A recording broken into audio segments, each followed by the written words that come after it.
Saudações docentes, saudações a todos. Chamo-me Isabel Mário Quamba, estudante do Instituto Superior de Comunicação e Imagem de Moçambique, do curso de Gestão Empresarial, segundo ano, e venho cá apresentar o trabalho referente à norma contabilística e de relato financeiro 24, provisões, passivos contingentes, ativos contingentes, provisões, passivos contingentes e ativos contingentes. A minha apresentação tem a seguinte estrutura: definição, objetivo, critérios de reconhecimento de provisões, passivos contingentes, ganhos contingentes, mensuração das provisões, dúvidas frequentes e exercícios. Tenho aqui como definição do que seria algo contingente ou contingente. Contingente é usado para passivos e ativos que não sejam reconhecidos porque a sua existência somente será confirmada pela ocorrência ou não de um ou mais eventos futuros incertos, não totalmente sob controle da empresa. Como também podemos definir contingente a algo que refere-se a uma situação ou evento que pode ocorrer ou não e que pode ter um impacto significativo nas finanças ou operações de uma empresa. O que seria um ativo contingente? Um ativo contingente é um ativo possível proveniente de acontecimentos passados e cuja existência somente será confirmada pela ocorrência ou não de um ou mais acontecimentos futuros incertos, não totalmente sob controle da empresa.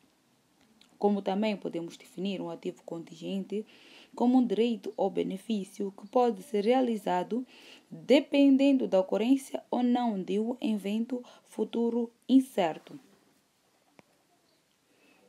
A seguir, tem o conceito de passivo contingente. O que seria um passivo contingente? Um passivo contingente é uma obrigação possível que provenha de acontecimentos passados e cuja existência, somente será confirmada pela ocorrência ou não de um ou mais acontecimentos futuros incertos, não totalmente sob controle da empresa. Como também podemos definir a passivo contingente como uma obrigação potencial, que surge de eventos passados e cuja existência será confirmada apenas pela ocorrência ou não ocorrência de um ou mais eventos futuros incertos. Essa que seria mais uma definição daquilo que é um passivo contingente.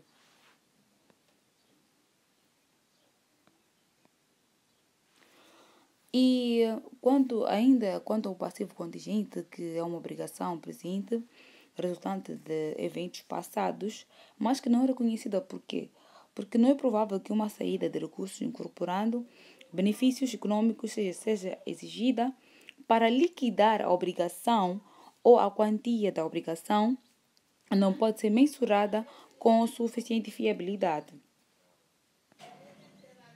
E qual é o objetivo desta norma? Esta norma tem como objetivo assegurar a aplicação de critérios de reconhecimento e bases de mensuração adequadas para provisões, passivos contingentes e ativos contingentes. Este é que é o principal ou o objetivo desta norma, da norma contabilística e de relato financeiro 24. Trago aqui os critérios para reconhecimento de provisões. Critérios esses que são, de acordo com a norma contabilística e de relato financeiro 24, devem ser seguidos 3 critérios para a constituição de provisões.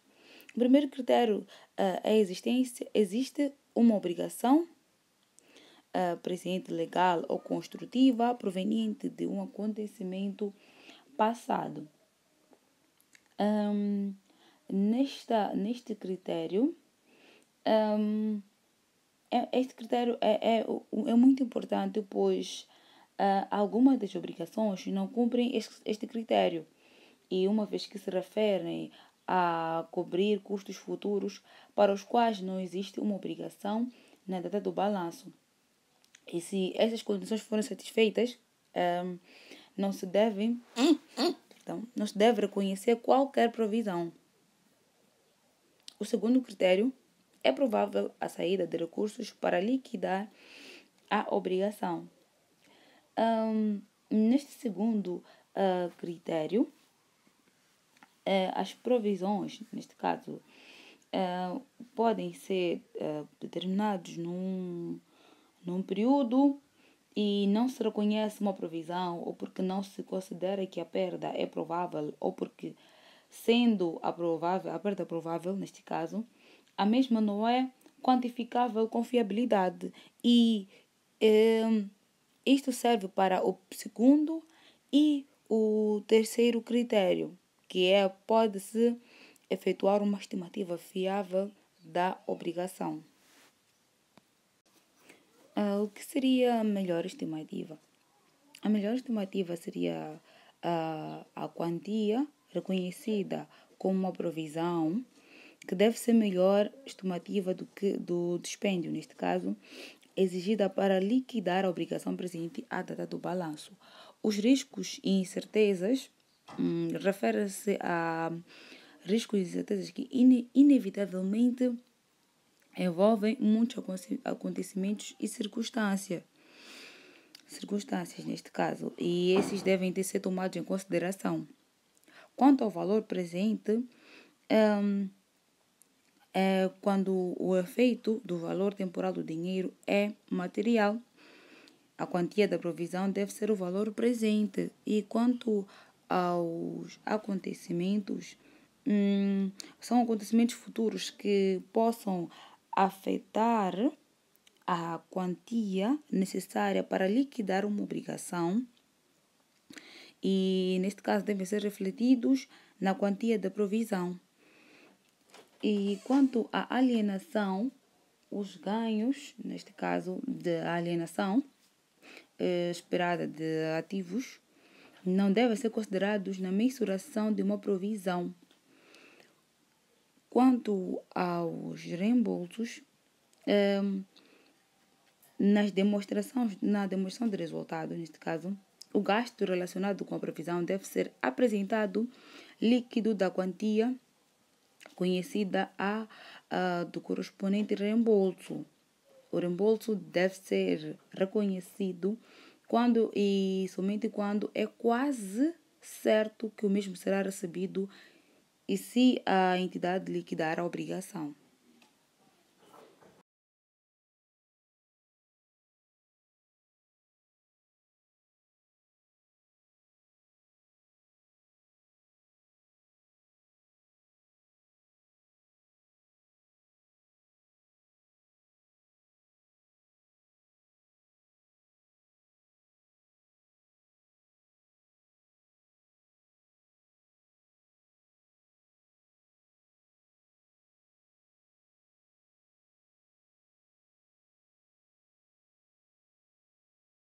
Trago aqui algumas dúvidas ou questões frequentes. A número 1, em anos anteriores não foi constituída provisões para uma liquidação adicional de impostos que está a ser contestada pela entidade.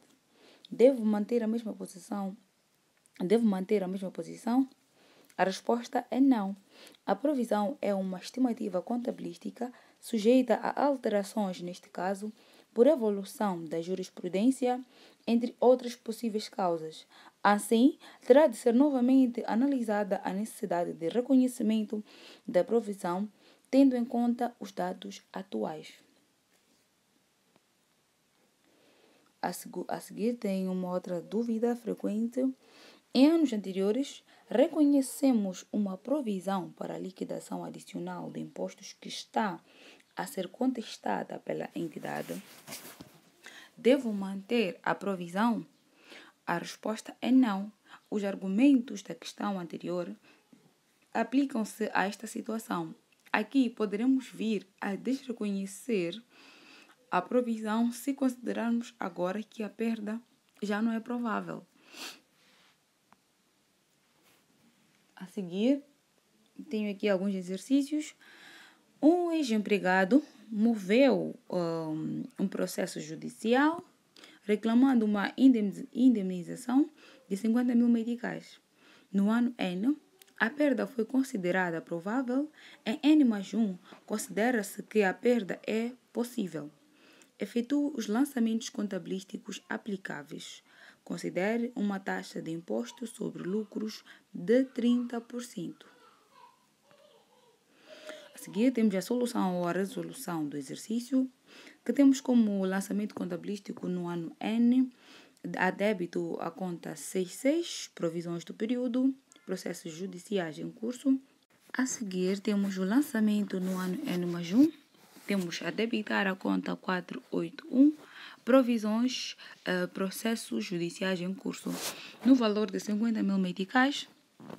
E a crédito temos a conta 7431, reversões de provisões, processos judiciais em curso, no valor de 50 mil meticais. E também teremos o lançamento, dos dois lançamentos. Teremos um lançamento, débito e crédito. A débito temos a conta 852, imposto deferido, no valor de 15 mil meticais. E a crédito teremos a conta 4461, ativos por impostos diferidos, no valor de 15 mil meticais. Continuando, temos aqui uma nota que diz que a reversão do período deve ser efetuada à luz do princípio da prudência, o que implica que, em caso de dúvida, deverá ser mantida a provisão.